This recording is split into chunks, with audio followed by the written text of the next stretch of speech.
President,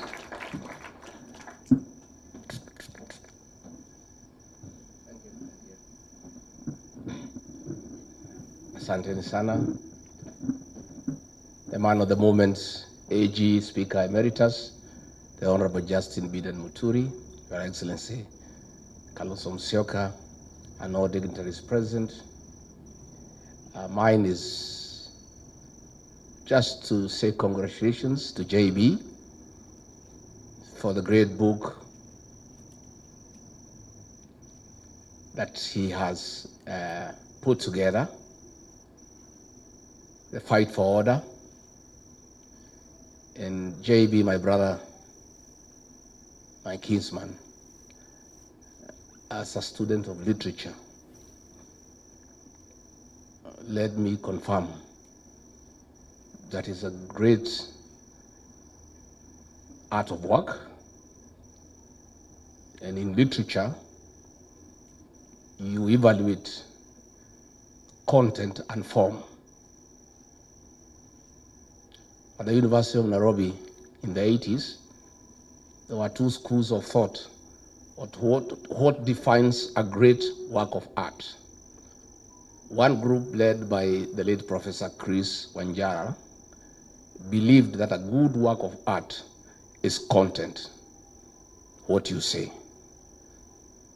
Another group led by Professor Henry Dangasi believed that a good work of art is the form, how you say it. Reading this great book, I want to confirm that it is splendid in both content and form. You have told a good story and you have told it well. JB Muturi, my brother, is a great friend of mine. We have come from far. We were trying to make Uhuru Kenyatta president in the year 2002 together with Murathe. Those days I used to take Uji Murathe. I quit the club. I'm still told you are taking Uji in the layer. And we did not succeed. We proceeded until we made Uhuru Kenyatta president in 2013. And he became speaker. I joined him as a member of parliament in the 12th parliament. And we've been very close. Then we looked for government together. We were in the same cabinet. What JB has written here, especially the latter part, is true. And in the cabinet we served under Githinji, JB and I were the only true honest people. When I left, he was left as the only one who is honest. When he left, there is nobody in that cabinet who is truthful. The rest are flower girls and yes sir. And this is a good story, and these stories must be told. I will be telling mine, but not now. I'm too busy. I have some work to do. But I'll be doing a good work on the Ruto betrayal as we go on. It's good to tell this story because JB tried to bring order to government like he had brought in parliament. And JB was a good speaker. Despite the fact that he came from TNA, he never became a youth winger for Uhuru Kenyatta. JB and Kenneth Marede were two great speakers. It's unfortunate the speaker we have today is a youth winger. You find him in empowerment forums giving people maharagwe. And for that, JB, we salute you. You created order in parliament. You tried to create order in government and you got in trouble like myself. That's why we are out with you in the trenches.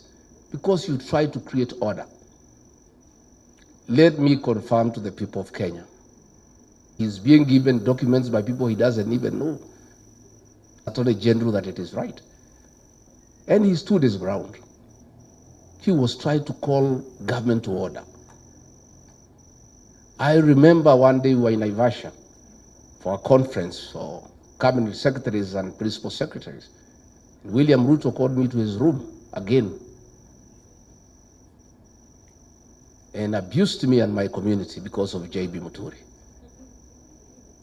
Hii mtu yako ya bere, puri, Hebu muite hapo mwambie hiyo vitu nimwambie afanye.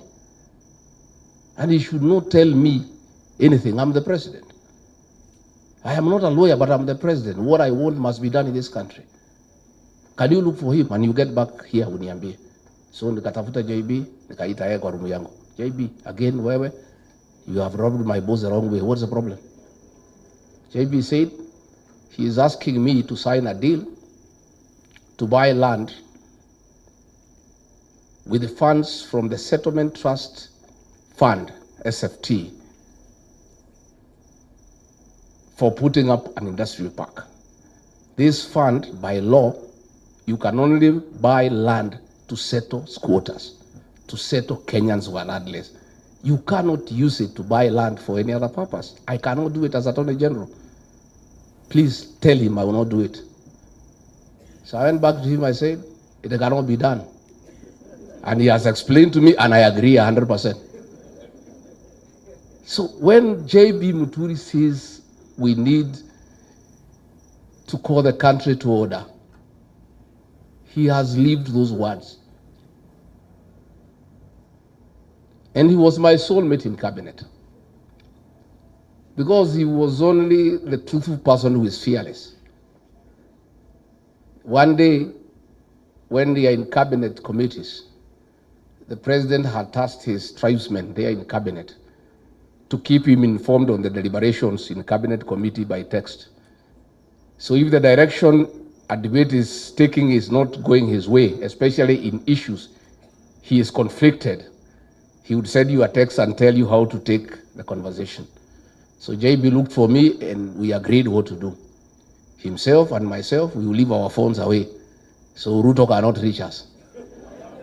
By the time he has been told what he wanted is not going the right way, to a petition. And he has told you, I would say, I rose finance bill, everybody. Oh, Mkubwa Mzuri, I said, boss, this thing cannot be accepted by the people of Kenya, and we'll have an egg on our face. Kenyans will not take this finance bill. He took me to task. I said, no. I told the Secretary to Cabinet, Massive AJAABU, put it on record for posterity. I have said, no, it will not work. So when it did not work, we went to Cabinet. I wanted to revisit the matter, Kakata. I said, boss, can we go back to what I had said after the agencies brought a problem? The worst, of course, is when JB's child was abducted by the National Intelligence Service. And he called me, William Ruto was out of town, and said, Deputy President, my son has been abducted. I'm talking to everybody, they are taking me in circles. This is not acceptable. And for your information, if your child is missing and is suspected to be in the hands of the police or security agencies, you go to court and file what you call a habeas corpus, compelling the Attorney General to produce the person, dead or alive. So JB Muturi asked me, as Justin Muturi, if I file a habeas corpus against the Attorney General of the Republic of Kenya, whom will it be served upon?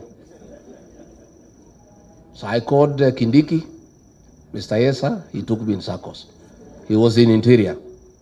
I could see he's lying. He knows, but pretending he doesn't know. I called Nudin Haji, he took me in circles.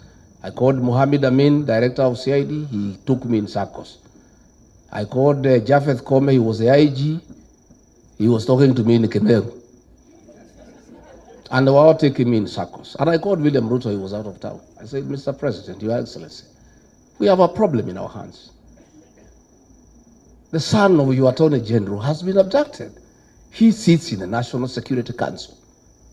He is here with me asking why anybody would abduct his son. And he sits in the National Security Council. He is a principal legal advisor to the government. If anybody had a problem with his son, it's just asking Meji, can your son turn up here? I said, this is not right. Wewe Rigiji, wacha fitina bana. Wewe umenisumbua. Kila siku unanipigia simu fitina. Abducted by who? In which country? Wewe bana usinisumbue. Usilete mimi fitina. He's put on the phone. So I told JB, go and face him. He knows where your son is. I've listened to him, I know him. And JB took my advice and I alerted him. I told him I will alert you when he arrives. The minute I was told he is 10 minutes away, the choppers were alerting, I said, be at the gate. He went and faced him head on as a man. And JB Pongezi, that's the way to be a man. And within 2 hours, his son was at home. This is what we need for this country. Most people are cowards. JB, you didn't want to waste time inviting CSs. They cannot come here. They are cowards. They don't want to be associated with you because of what you say and what you speak. Let me say finally, JB is a good man. He was my boss in Parliament as Speaker. I was a first-time MP. 5 years